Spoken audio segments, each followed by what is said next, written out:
Hello बच्चों, आपका स्वागत है प्रवीण सिंह केमिस्ट्री क्लासेज में। बच्चों, इस समय हम ऑर्गेनिक केमिस्ट्री का जो सबसे महत्वपूर्ण चैप्टर है कार्बोक्सिलिक एसिड, उसी के विषय में हम चर्चा कर रहे हैं। पिछले लेक्चर में हमने आपको मोनोकार्बोक्सिलिक अम्ल बनाने की सामान्य विधियों के विषय में चर्चा किया।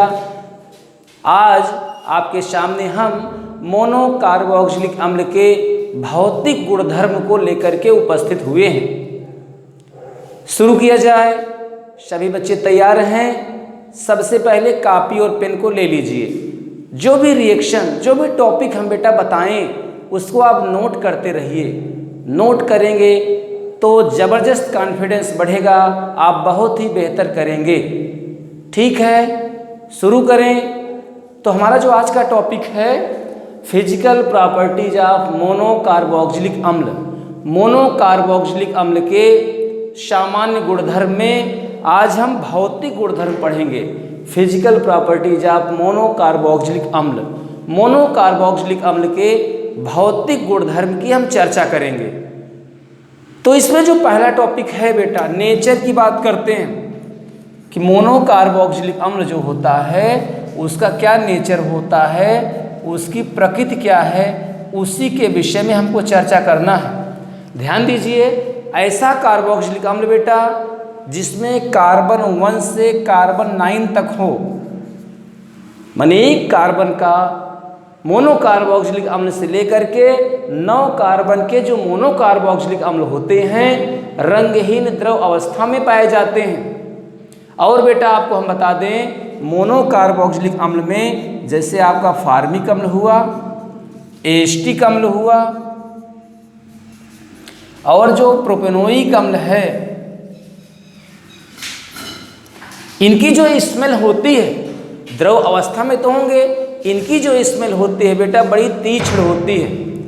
इनकी जो गंध होगी बहुत ही तीक्ष्ण होगी। और बेटा 9 कार्बन से अधिक अणुभार जिस मोनोकार्बोक्सिलिक अम्ल होता है वो ठोस अवस्था में, मोम के समान ठोस अवस्था में एग्जिस्ट करते हैं। सभी बच्चे उसको समझें कि मोनोकार्बोक्सिलिक अम्ल में एक कार्बन का मोनोकार्बोक्सिलिक अम्ल हो या 9 कार्बन का मोनोकार्बोक्सिलिक अम्ल हो, वो रंगहीन द्रव अवस्था में पाया जाता है।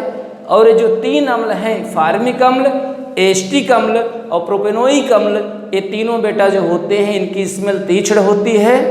तो सभी बच्चे इसको नोट करते रहें। इस समय हम मोनोकार्बोक्सिलिक अम्ल के भौतिक गुणधर्म की चर्चा कर रहे हैं। भौतिक गुणधर्म में पहला पॉइंट हम प्रकृति की बात कर रहे हैं। ठीक है। दूसरा बेटा जो पॉइंट है, दूसरा पॉइंट है विलेयता। उसको हम सॉल्युबिलिटी के नाम से जानते हैं। विलेयता को हम लिखते हैं सॉल्युबिलिटी। विलेयता क्या है, उसको हम बेटा सॉल्युबिलिटी के नाम से जानते हैं। ये जो मोनोकार्बोक्सिलिक अम्ल होता है वह जल में विलेय होता है। उसका मुख्य कारण ये होगा कि कार्बोक्सिलिक अम्ल के परमाणुओं और जल के अणुओं के बीच में अंतरा अणुक हाइड्रोजन बंध पाया जाता है। इसीलिए बेटा मोनोकार्बोक्सिलिक अम्ल जल में विलेय होता है। उसको ऐसे भी हम समझ सकते हैं, जैसे कार्बोक्सिलिक अम्ल है, ये मोनोकार्बोक्सिलिक अम्ल है, उसकी संरचना हमने बना दिया है। और जो जल होता है, जल का भी स्ट्रक्चर बना है। तो जो मोनोकार्बोक्सिलिक अम्ल है उसका जो ये हाइड्रोजन है और जल के अणु में मीन्स ऑक्सीजन के बीच में हाइड्रोजन बंध पाया जाएगा। इस हाइड्रोजन बंध का नाम है अंतरा अणुक हाइड्रोजन बंध। अंतरा अणुक हाइड्रोजन बंध। अंतरा अणुक हाइड्रोजन बंध क्या है, ध्यान दीजिए। विभिन्न प्रकार के माने एक से अधिक अणुओं के परमाणुओं के बीच में जो हाइड्रोजन बंध बेटा बनता है उसी को हम अंतरा अणुक हाइड्रोजन बंध के नाम से जानते हैं। इसको हम inter hydrogen bonding, inter molecular hydrogen bonding के नाम से जानते हैं। ये क्या है, ये आपका मोनोकार्बोक्सिलिक अम्ल है। ये क्या है बेटा, जल का अणु है। तो एक से अधिक अणुओं के परमाणुओं के बीच में जो हाइड्रोजन बंध पाया जाता है उसी को बेटा हम अंतरा अणुक हाइड्रोजन बंध या उसको हम इंटर मॉलिक्यूलर हाइड्रोजन बॉन्डिंग के नाम से जानते हैं। तो जो मोनो कार्बोक्सिलिक अम्ल है बेटा, जल में घोलने पर घुलेगा, विलेय होगा। उसका मुख्य कारण है कि कार्बोक्सिलिक अम्ल और जल के अणुओं के बीच में अंतरा अणु हाइड्रोजन बंध पाया जाता है। इसीलिए बेटा हमारा मोनो कार्बोक्सिलिक अम्ल जल में विलेय होता है। ध्यान देते रहें कि हाइड्रोजन बंध किसे कहते हैं, हमने आपको ये भी बताया था। ध्यान दीजिए कि हाइड्रोजन बंध क्या है, इलेक्ट्रोनेगेटिव एटम से इलेक्ट्रोपॉजिटिव लगा है, इलेक्ट्रोपॉजिटिव से इलेक्ट्रोनेगेटिव लगा है, पुनः इलेक्ट्रोपॉजिटिव इलेक्ट्रोनेगेटिव से जुड़ना चाहेगा बेटा। जिस डॉटेड कमजोर बॉन्ड से जुड़ेगा उसी को हम हाइड्रोजन बंध कहते हैं। माने प्रबल जो मोर इलेक्ट्रोनेगेटिव एलिमेंट होगा उससे इलेक्ट्रोपॉजिटिव जुड़ा होगा, इलेक्ट्रोपॉजिटिव से मोर इलेक्ट्रोनेगेटिव जुड़ा होगा, इलेक्ट्रोपॉजिटिव से इलेक्ट्रोनेगेटिव पुनः जुड़ना चाहेगा। जिस डॉटेड बॉन्ड से बेटा जुड़ा होगा उसी को हम हाइड्रोजन बॉन्ड कहते हैं। दो वर्ड हैं यहाँ, दो शब्द हैं, एक जुड़ा है, एक अटैच है, दूसरा अटैच होना चाहता है। मीन्स इलेक्ट्रोनेगेटिव से इलेक्ट्रोपॉजिटिव अटैच है, इलेक्ट्रोपॉजिटिव से इलेक्ट्रोनेगेटिव अटैच है, पुनः इलेक्ट्रोपॉजिटिव से इलेक्ट्रोनेगेटिव डिटैच होना चाहता है, जुड़ना चाहता है। जिस कमजोर से डॉटेड बॉन्ड से जुड़ेगा उसी को हाइड्रोजन बंध बेटा कहते हैं। हाइड्रोजन बंध में यह अंतराणु हाइड्रोजन बंध है। एक से अधिक अणुओं के परमाणु के मध्य में जो हाइड्रोजन बंध पाया जाएगा उसी को हम बेटा अंतरा अणु हाइड्रोजन बंध के नाम से जानते हैं। और एक पॉइंट आपको बता दें, अणुभार बढ़ेगा बेटा। अगर अणुभार बढ़ता है मीन्स कई कार्बन हैं मान लीजिए मोनो कार्बोक्सिलिक अम्ल में, तो जल में उसकी विलेयता जो होगी वो घटती चली जाएगी। ठीक है, सभी बच्चे इसको नोट करें। इस समय हम मोनो कार्बोक्सिलिक अम्ल जो ऑर्गेनिक केमिस्ट्री का एक इम्पॉर्टेंट चैप्टर है उसी के भौतिक गुणधर्म की चर्चा कर रहे हैं। हमने प्रकृति के विषय में पढ़ा कि जो कार्बोक्सिलिक अम्ल होगा उसका क्या नेचर है। हमने सॉल्बिलिटी को देखा कि कार्बोक्सिलिक अम्ल किसमें विलेय होता है और क्यों विलेय होता है, इसको भी हमको समझना है। बोर्ड की परीक्षाओं में आता है बेटा, कंपटीशन में यहीं से आता है, बहुत ही महत्वपूर्ण है। उसमें दे देगा कि जो कार्बोक्सिलिक अम्ल होता है वो जल में विलेय होता है, क्यों। 4 आंसर देंगे उसका कि क्या बोलते हैं उसको, अंतःअणु हाइड्रोजन बंध के कारण, अंतराणु हाइड्रोजन बंध के कारण, ठीक है, ध्रुवता के कारण। ऐसे 4 ऑप्शन होंगे तो आपको लॉक करना होगा अंतरा अणु means inter molecular hydrogen bonding. जो बच्चे तैयारी कर रहे हैं, आईआईटी नीट की प्रिपरेशन कर रहे हैं, वो भी बच्चे ध्यान दें, कंपटीशन में यहीं से आता है। ऐसे ही प्रॉब्लम आएंगे तो आपको परेशान होने की आवश्यकता नहीं है, बिल्कुल बी अलर्ट, प्रैक्टिस करते रहें। आने वाले टाइम में आप बहुत ही बेहतर करने वाले हैं, हमें पूरा विश्वास है। इसके बाद जो अगला टॉपिक है बेटा, अब हम पढ़ेंगे क्वथनांक। जो हमारा एल्डिहाइड कीटोन है उसका जो क्वथनांक है किस बात पर निर्भर करता है, इसको भी हमको समझना है। क्वथनांक को बेटा हम बॉइलिंग पॉइंट के नाम से जानते हैं, बॉइलिंग पॉइंट। इस समय हम कार्बोक्सिलिक अम्ल के भौतिक गुणधर्म को पढ़ रहे हैं। भौतिक गुणधर्म में जो अगला पॉइंट है बॉइलिंग पॉइंट, उसको हम क्वथनांक कहते हैं।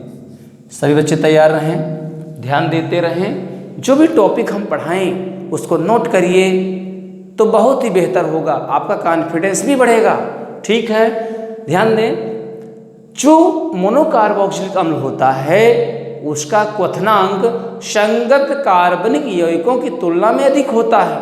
जैसे आपका एल्कोहल हुआ, एल्डिहाइड हुआ, कीटोन हुआ, हाइड्रोएल्केन हुआ, इनकी तुलना में बेटा मोनोकार्बोक्सिलिक अम्ल का जो क्वथनांक होगा वो अधिक होगा। उसका मुख्य कारण यही है कि जो मोनोकार्बोक्सिलिक अम्ल के अणु हैं इनके बीच अंतरा अणु हाइड्रोजन बंध पाया जाता है, inter molecular hydrogen bonding exist करता है। इसीलिए ये जो बॉइलिंग पॉइंट है मोनोकार्बोक्सिलिक अम्ल का ना ज़्यादा होगा। ध्यान दें, उसको हम ऐसे दिखा सकते हैं, ये है कार्बोक्सिलिक अम्ल, ठीक है, पुनः क्या दिखाएंगे, और भी हम दिखाना चाहें मान लीजिए तो ये क्या है, इसको हम दिखाएंगे ये ऐसे है, यहाँ से R लिख दें और यहाँ से क्या है O है और यहाँ से H लिख दिया जाए। तो इसका जो हाइड्रोजन है और ऑक्सीजन के बीच क्या बन रहा है, देखें ये कहीं न कहीं अंतराणुक हाइड्रोजन बंध यहाँ दिखाई दे रहा है। ये कार्बोक्सिलिक अम्ल है, ये भी कार्बोक्सिलिक अम्ल है, ये हाइड्रोजन है, ये ऑक्सीजन है, इसके बीच जो डॉटेड बॉन्ड दिखाई दे रहा है बेटा, इसी को हम हाइड्रोजन बंध कहते हैं। वो भी कौन सा हाइड्रोजन बंध, अंतराणुक हाइड्रोजन बंध। एक से अधिक अणुओं के परमाणुओं के बीच में जो हाइड्रोजन बंध पाया जाता है उसी को हम अंतराणुक हाइड्रोजन बंध कहते हैं। तो हमने सीखा कि जो कार्बोक्सिलिक अम्ल होगा बेटा, उसका क्वथनांक संगत जितने भी कार्बनिक यौगिक होंगे उनकी तुलना में अधिक होगा। बहुत ही इंपॉर्टेंट टॉपिक। इस समय हम मोनोकार्बोक्सिलिक अम्ल के भौतिक गुणधर्म के विषय में चर्चा कर रहे हैं। सभी बच्चे तैयार हो जाएं, बहुत ही इंपॉर्टेंट टॉपिक। इसके बाद हम मोनोकार्बोक्सिलिक अम्ल के रासायनिक गुणधर्म की चर्चा करेंगे, बहुत ही इंपॉर्टेंट टॉपिक। इसमें हम पढ़ेंगे कि मोनोकार्बोक्सिलिक अम्ल किस प्रकार की रासायनिक अभिक्रिया शो करता है, उसी के विषय में बेटा हमको चर्चा करना है। सभी बच्चे तैयार रहें। जो भी टॉपिक, जो भी रिएक्शन हम बताएं उसको प्रैक्टिस करिए बेटा, उसका अभ्यास करिए, बहुत ही बेहतर होगा। पूरी एनर्जी के साथ आप लग जाइए। इस समय हम ऑर्गेनिक केमिस्ट्री में कार्बोक्सिलिक अम्ल चैप्टर के विषय में हम चर्चा कर रहे हैं, बहुत ही इंपॉर्टेंट चैप्टर। सभी बच्चे तैयार हैं? ऐसे ही पढ़ते रहिए, पढ़ेंगे तो कॉन्फिडेंस बढ़ेगा। रिएक्शन को लिख कर पढ़ेंगे, बार बार प्रैक्टिस करेंगे, प्रैक्टिस करेंगे तो बहुत ही बेहतर करेंगे। ठीक है, बिल्कुल आलस्य नहीं करना। नई ऊर्जा, नई सोच, नए जोश के साथ ऑर्गेनिक केमिस्ट्री को पढ़ते रहिए, क्योंकि जो ऑर्गेनिक केमिस्ट्री है बेटा बहुत ही इंटरेस्टिंग है। आ गया तो बहुत अच्छा है, नहीं तो सबको नहीं आता है, 10% बच्चों को ही आता है और कंपटीशन में यहीं से उठता है। इनऑर्गेनिक तो कहीं से भी आप पढ़ सकते हैं, लेकिन बेटा ऑर्गेनिक केमिस्ट्री महत्वपूर्ण है, उसको आपको पढ़ना होगा। तो आप प्रवीण सिंह केमिस्ट्री क्लासेस से जुड़िए, हम पर विश्वास करिए।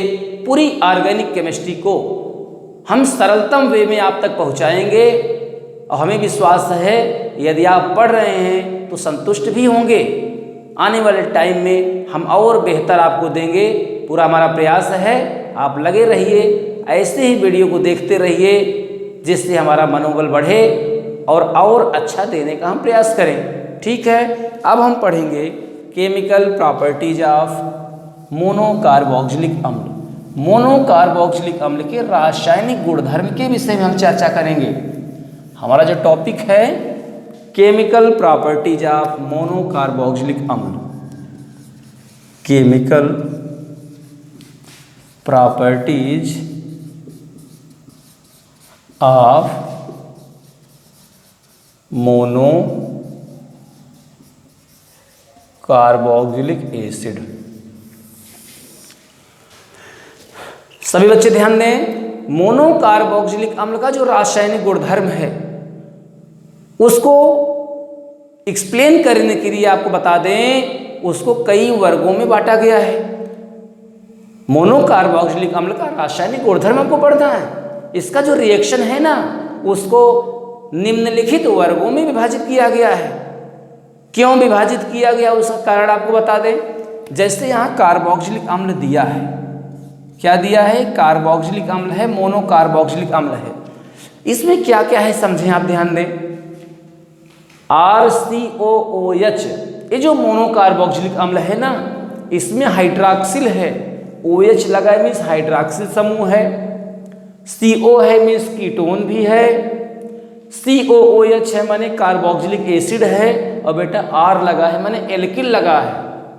इसीलिए मोनोकार्बोक्सिलिक अम्ल के रासायनिक गुणधर्म में रिएक्शन को 4 भागों में बांटा गया है। 4 नहीं कहेंगे उसको, 5 भागों में बांटा गया है। तो पांचों भाग आपको हम बताएंगे और एक एक भाग के विषय में पढ़ेंगे। आपको ये भी बता देंगे कि इसका जो केमिकल प्रॉपर्टीज है 5 भागों में क्यों बांटा गया, उसका भी कारण आपको हम देंगे। ध्यान दें, पहले सभी भाग को समझें। हमको पढ़ना क्या है, मोनोकार्बोक्सिलिक अम्ल का रासायनिक गुणधर्म को निम्नलिखित वर्गों में एक्सप्लेन किया गया है। उसके केमिकल प्रॉपर्टीज को या केमिकल रिएक्शन को पढ़ने के लिए पहला है हाइड्रॉक्सिल समूह। जो है हाइड्रॉक्सिल समूह में हाइड्रोजन परमाणु की अभिक्रिया, हाइड्रोजन परमाणु की अभिक्रिया, ध्यान दें, ये पहला क्लासिफिकेशन। OH समूह में हाइड्रोजन परमाणु की अभिक्रिया, मोनोकार्बोक्सिलिक अम्ल में OH समूह है ना, OH समूह में हाइड्रोजन परमाणु कैसे अभिक्रिया करेगा, ये है पहला भाग। इसके अंतर्गत हमको कई रिएक्शन पढ़ना है। दूसरा है OH समूह की अभिक्रिया, OH मीन्स हाइड्रॉक्सिल समूह की अभिक्रिया हमको पढ़ना है। चूंकि कार्बोक्सिलिक एसिड में OH समूह दिखाई दे रहा है, पहला OH का हाइड्रोजन परमाणु की अभिक्रिया हम पढ़ेंगे, दूसरा OH समूह की अभिक्रिया पढ़ेंगे, तीसरा जो है वो क्या है, कार्बोनिल, CO मीन्स कार्बोनिल समूह की अभिक्रिया पढ़ेंगे हम। और जो D है पूरा COOH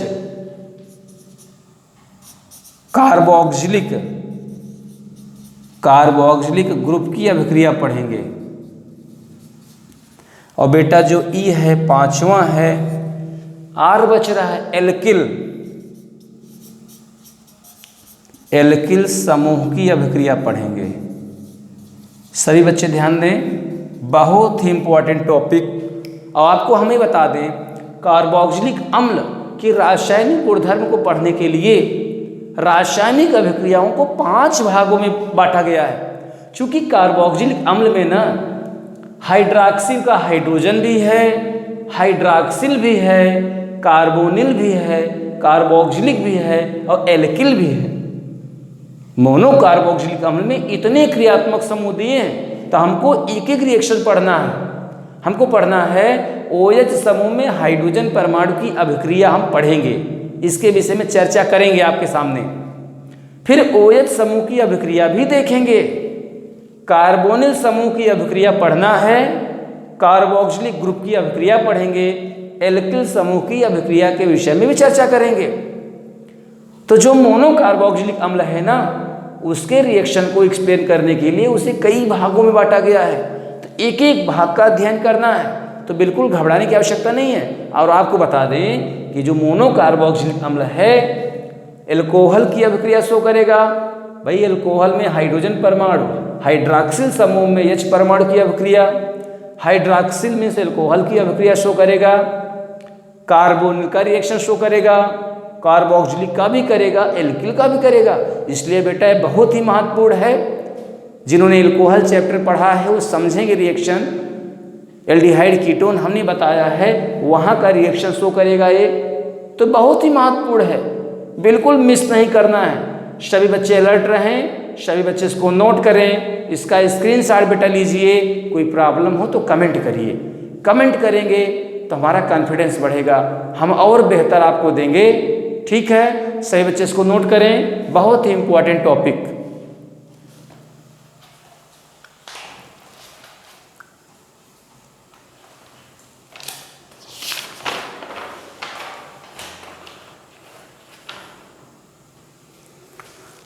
हो गया ना? ठीक है, हम शुरू करते हैं आगे। तो रासायनिक गुणधर्म में जो पहला क्लासिफिकेशन है, क्लासिफिकेशन कहें या कहें मोनोकार्बोक्सिलिक अम्ल के रासायनिक गुणधर्म को एक्सप्लेन करने के लिए अभिक्रियाओं को 5 भागों में बांटा गया है। जो पहला भाग है OH समूह में हाइड्रोजन परमाणु की अभिक्रिया। OH समूह में मीन्स हाइड्रॉक्सिल समूह में हाइड्रोजन परमाणु की अभिक्रिया। तो उसमें हम पढ़ेंगे, ध्यान दें बेटा, जो पहला है अम्लीय प्रकृति। अम्लीय प्रकृति उसको हम एसिडिक नेचर के नाम से जानते हैं, एसिडिक नेचर। ध्यान दें, ये जो मोनोकार्बोक्सिलिक अम्ल होता है ये अम्लीय प्रकृति का होता है। नीले लिटमस पेपर को ध्यान दें, लिटमस पेपर का टेस्ट भी आपने पढ़ा है। नीले लिटमस पेपर को यदि इसी में डिप करें कार्बोक्सिलिक अम्ल में तो वह लाल हो जाता है बेटा। इससे यह निष्कर्ष निकलता है कि जो कार्बोक्सिलिक अम्ल होता है वह अम्लीय प्रकृति का होता है। एक फैक्टर तो ये हो गया, और एक फैक्टर बेटा ये है यदि मोनोकार्बोक्सिलिक अम्ल को ऐसे हम लिखें, ठीक है, क्या होगा जब आयनन होगा तो ध्यान दें ये जो कार्बोक्सिलिक अम्ल है वह दो भागों में टूटेगा। कार्बोक्सिलिक अम्ल है वह RCOO माइनस और H+ में टूटेगा। हमने बताया था कोई भी मटेरियल हो यदि डिजॉल्व होता है और हाइड्रोजन आयन देता है बेटा वह अम्लीय होता है। जो कार्बोक्सिलिक अम्ल है वह भी ब्रेक हो रहा है, यहाँ से हाइड्रोजन आयन हमको मिल रहा है। इसका मतलब ये हुआ कार्बोक्सिलिक अम्ल जो होता है वो अम्लीय प्रकृति का होता है। हमने आपको बताया भी था एथिल एल्कोहल और फिनाल, भाई फिनाल ज़्यादा अम्लीय होता है। चूँकि आपने कहा था फिनाल H+ देता है, फेनॉक्साइड आयन बनाता है, उसकी अनुनादी संरचना कई बनती हैं, इसलिए फिनाल अधिक अम्लीय होता है। वैसे ही बेटा मोनोकार्बोक्सिलिक अम्ल भी अधिक अम्लीय होगा चूँकि वह H+ लॉस करके एनायन बना रहा है, और जो एनायन बना रहा है ना उसकी अनुनादी संरचना भी होती है। जो कार्बोक्सिलेट आयन है ध्यान दें उसकी भी अनुनादी संरचना हम बना सकते हैं।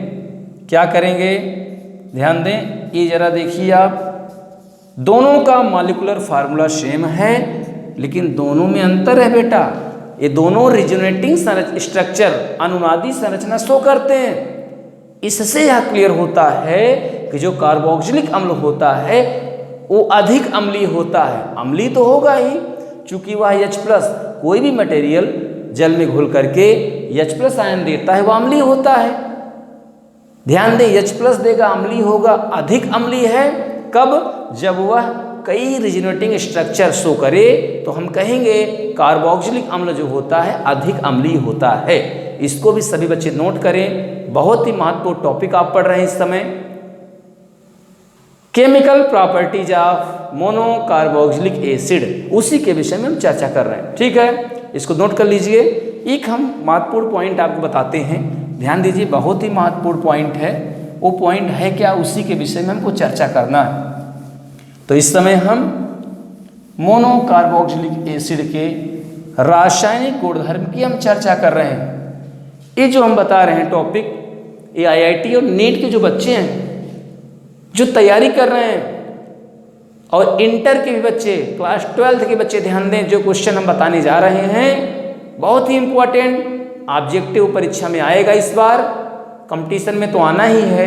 क्वेश्चन यहीं से आता है, अलग से कहीं से नहीं आएगा, यहीं से क्वेश्चन आता है। क्वेश्चन क्या है ध्यान दें, हम लिख रहे हैं फार्मिक अम्ल है, ठीक है, ये क्या है, एस्टिक अम्ल है, ये प्रोपेनोइक अम्ल है, ठीक। अम्लीय प्रबलता का क्रम है, ये किसका है, अम्लीय प्रबलता का क्रम, अम्लीय प्रबलता का क्रम। ये कौन सा एसिड है बेटा, पहला तो फार्मिक एसिड है, एस्टिक एसिड है, या IUPAC नाम, क्या नाम होगा इसका, मेथेनोइक एसिड, IUPAC नाम, एथेनोइक एसिड और प्रोपेनोइक एसिड, 3 एसिड हैं। इससे में सबसे ज़्यादा अम्लीय प्रबलता बेटा ये जो एथेनो, क्या बोलते हैं इसको, एक कार्बन है ना, मेथेनोइक एसिड का होगा, इसका नाम होगा फार्मिक अम्ल या मेथेनोइक एसिड, फिर एथेनोइक एसिड, फिर प्रोपेनोइक एसिड का होगा। इसका कारण क्या है हमको यही समझना है, ध्यान दीजिए। हम जानते हैं कि जो +I ग्रुप होता है, +I ग्रुप कहेंगे प्रोपोर्शनल टू, या कहेंगे +I ग्रुप जो होगा universally proportional to acidic nature, जिसमें प्लस आई ग्रुप ज़्यादा होगा बेटा उसका अम्लीय प्रकृति जो होगा वो कम होगा। आप जरा देखिए पहला क्या है, ये फार्मिक अम्ल है, ये क्या है एस्टिक अम्ल है, ये प्रोपेनोइक अम्ल है। तीनों की संरचना हम बना देते हैं, संरचना बनाएंगे तो बातें क्लियर होंगी। ध्यान देते रहें सभी बच्चे, बहुत ही इंपॉर्टेंट टॉपिक पढ़ रहे हैं इस समय हम, प्रबलता पढ़ रहे हैं। कार्बोक्सिलिक एसिड सब है, सब में कौन सा कार्बोक्सिलिक एसिड ऐसा है जिसकी अम्लीय प्रबलता सबसे ज़्यादा है? ठीक है, किसकी ज़्यादा है? फार्मिक अम्ल की ज़्यादा है या मेथेनोइक अम्ल की ज़्यादा है। क्यों ज़्यादा है? जिसमें प्लस आई ग्रुप बेटा लगा है, ज़्यादा प्लस आई ग्रुप हैं उसकी अम्लीय प्रबलता उतनी ही कम होगी।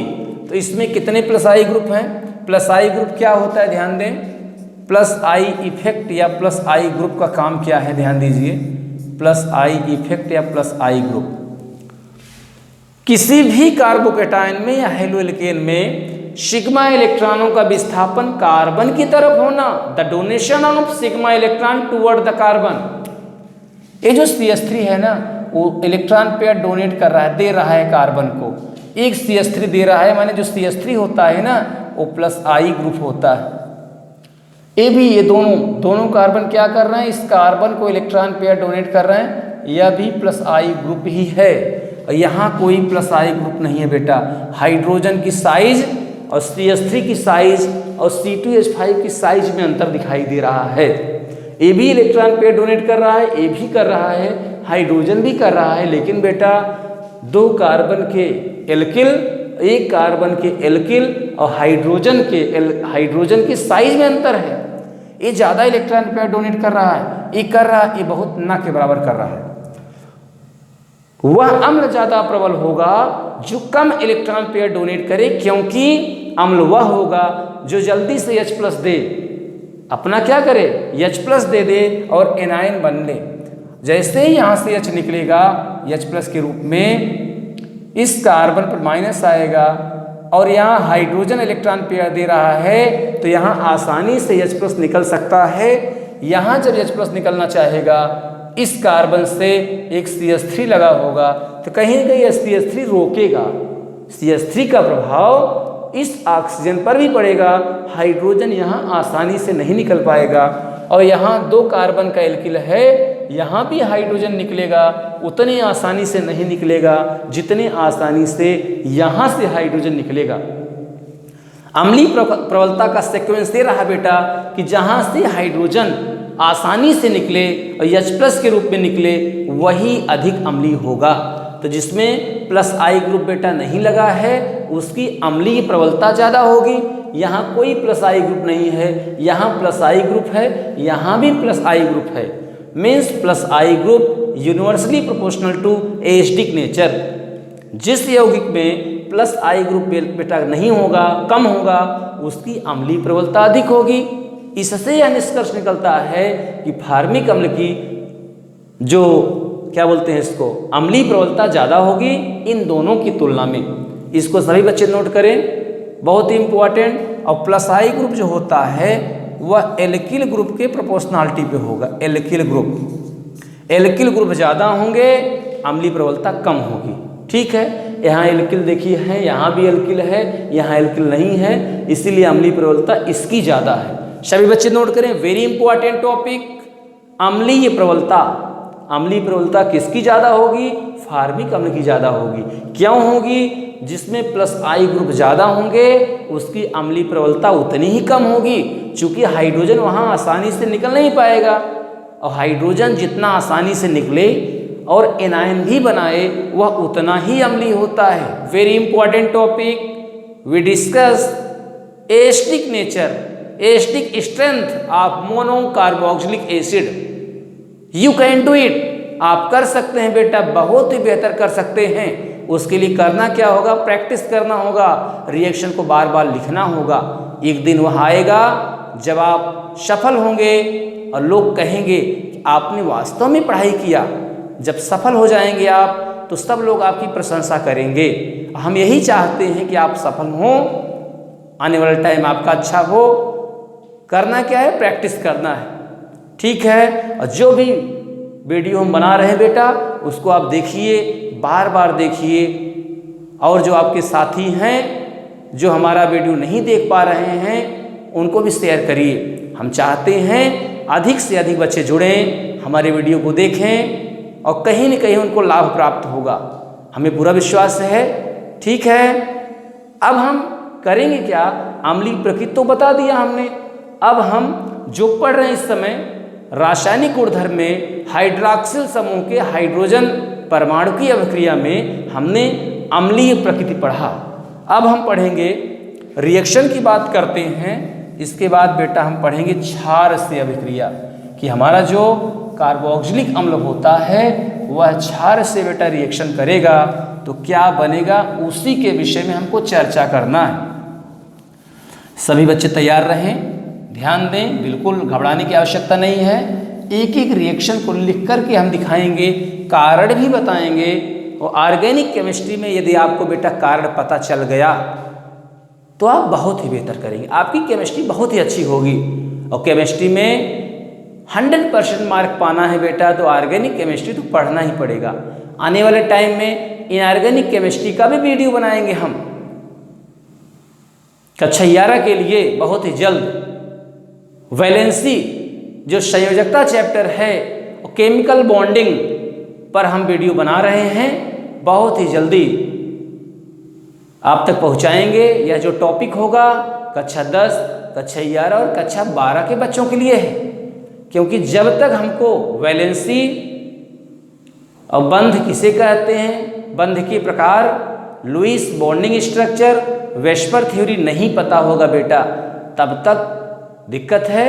अगर आप चाहते हैं केमिस्ट्री में अच्छा अंक प्राप्त करें तो बेसिक क्लियर करिए पहले हम, ठीक है। पूरा प्रयास हम कर रहे हैं कि आप अच्छा करें। जो पहला है अम्लीय प्रकृति हो गया कि हमारा जो मोनोकार्बोक्सिलिक अम्ल होगा उसकी प्रकृति अम्लीय होती है, हमने समझाया। अब हम पढ़ेंगे बेटा क्षार से अभिक्रिया। क्षार से अभिक्रिया, हमारा जो मोनोकार्बोक्सिलिक अम्ल है वह बेटा क्षार से रिएक्शन करेगा और क्या बनेगा, साल्ट बनेगा, साल्ट बनेगा और वाटर बनेगा। सब लोग जानते हैं ये अम्ल है, एसिड, ये बेटा बेस है। एसिड बेस जब रिएक्शन करता है तो साल्ट और वाटर बनता है, मालूम है ना आपको। इस रिएक्शन को क्या बोलते हैं, न्यूट्रलाइजेशन रिएक्शन, न्यूट्रलाइजेशन, उदासीनीकरण अभिक्रिया बोलते हैं। एसिड बेस मिलते हैं, साल्ट वाटर बनता है, ऐसी अभिक्रिया को हम उदासीनीकरण अभिक्रिया के नाम से जानते हैं। पढ़ क्या रहे हैं हम इस समय, रासायनिक गुणधर्म बेटा पढ़ रहे हैं। रासायनिक गुणधर्म में इस समय हम पढ़ रहे हैं हाइड्रॉक्सिल समूह के हाइड्रोजन परमाणु की अभिक्रिया पढ़ रहे हैं, माने हाइड्रॉक्सिल का हाइड्रोजन रिप्लेस होगा। ये देखिए स्ट्रक्चर ऐसे बनाते हैं, कार्बोक्सिलिक अम्ल को ऐसे लिखते हैं। करना क्या है कि जो हाइड्रॉक्सिल है उसका यच हटेगा, ध्यान दें, उसका क्या होगा, यच हटेगा। और कौन हटाएगा, यन्ने आएगा हटाएगा। ये देखिए, और यहाँ से H2O निकला, H2O यहाँ से निकला है ना, यन्ने गया क्या किया, मोनोकार्बोक्सिलिक अम्ल के हाइड्रोजन को हटा खुद जुड़ गया, हाइड्रोजन को हटा खुद जुड़ा, यहाँ का OH यहाँ का H हट करके H2O बनाता है। ये जो हम टॉपिक पढ़ रहे हैं हाइड्रॉक्सिल समूह के हाइड्रोजन परमाणु की अभिक्रिया, माने मोनोकार्बोक्सिलिक अम्ल से यदि क्षार अभिक्रिया करता है, क्षार का जो ये सोडियम है वो कार्बोक्सिलिक अम्ल के हाइड्रोजन को रिप्लेस कर दिया और खुद आके जुड़ गया। तो हाइड्रॉक्सिल ग्रुप में हाइड्रोजन परमाणु की अभिक्रिया हम पढ़ रहे हैं कि जैसे ही मोनोकार्बोक्सिलिक अम्ल की अभिक्रिया सोडियम हाइड्रोक्साइड क्षार से कराते हैं, साल्ट और वाटर बनता है। इसको हम उदासीनीकरण अभिक्रिया के नाम से जानते हैं, ठीक है। तीसरा है बेटा धातु से अभिक्रिया। धातु से अभिक्रिया, ध्यान दें, जैसे ही कार्बोक्सिलिक अम्ल सोडियम धातु से रिएक्शन करता है, बनेगा क्या, यहाँ भी साल्ट ही बनेगा और यहाँ से हाइड्रोजन मुक्त होगा। ध्यान दें, ये कार्बोक्सिलिक अम्ल है, सोडियम आएगा, इस हाइड्रोजन को हटाएगा।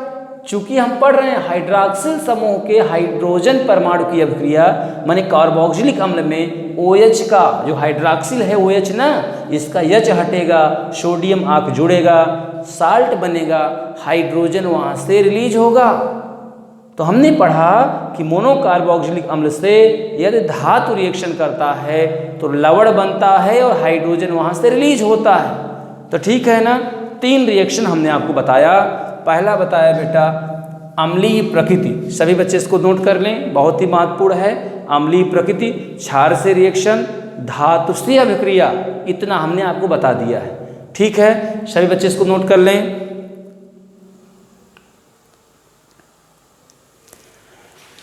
ठीक है, नोट हो गया।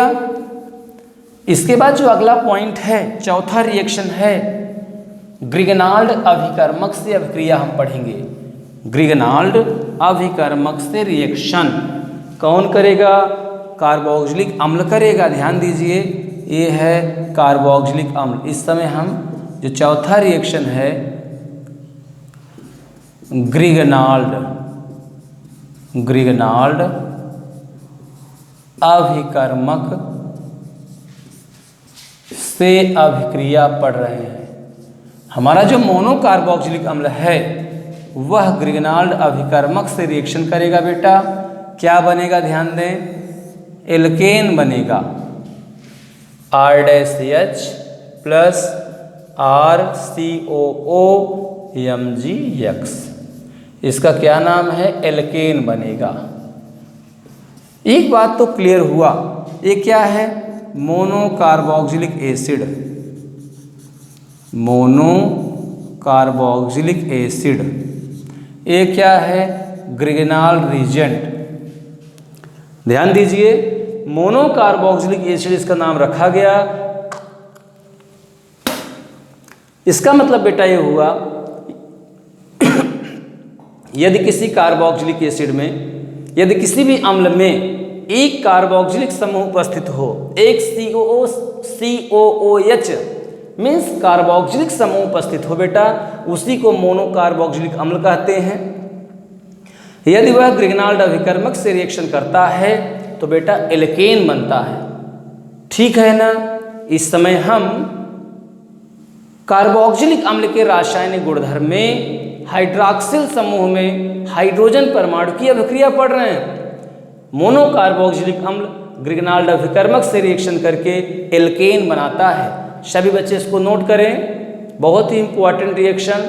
तो हमने जो मोनोकार्बोक्सिलिक अम्ल के रासायनिक गुणधर्म है उसमें जो क्लासिफिकेशन है AOH समूह के हाइड्रोजन परमाणु की अभिक्रिया हमने पढ़ा है।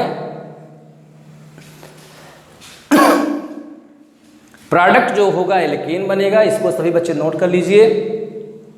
जो और इसका जो अगला रासायनिक गुण है, जो B पार्ट है, हमने बताया कि हाइड्रॉक्सिल समूह के आधार पर अभिक्रिया, उसको बेटा अगले लेक्चर में लेकर के आपके सामने उपस्थित होंगे।